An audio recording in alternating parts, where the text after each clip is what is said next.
কোতোয়ালি থানার অভিযানে দেশীয় অস্ত্রসহ কুখ্যাত সন্ত্রাসী সাত্তার শাহ গ্রেফতার। চট্টগ্রাম মহানগরের কোতোয়ালি থানা পুলিশের বিশেষ অভিযানে অস্ত্র, খুন, ডাকাতি, বিশেষ ক্ষমতা আইন ও মাদক মামলাসহ একাধিক মামলার পলাতক আসামি কুখ্যাত সন্ত্রাসী সাত্তার শাহ, প্রকাশ ডিপজল, প্রকাশ শওকত গ্রেফতার।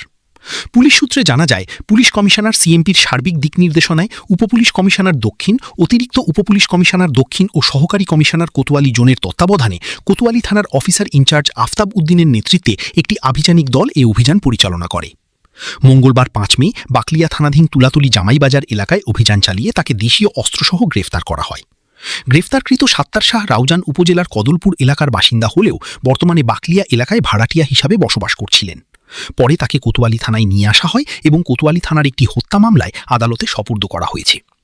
পুলিশের তথ্যানুযায়ী গ্রেফতারকৃত আসামির বিরুদ্ধে কোতোয়ালি, হাটহাজারী, পাহাড়তলী, পটিয়া, ইপিজেড, পতেঙ্গা, বাকলিয়া ও চাঁদগাঁও থানায় অস্ত্র, ডাকাতি, ছিনতাই, মাদক ও বিশেষ ক্ষমতা আইনে একাধিক মামলা রয়েছে।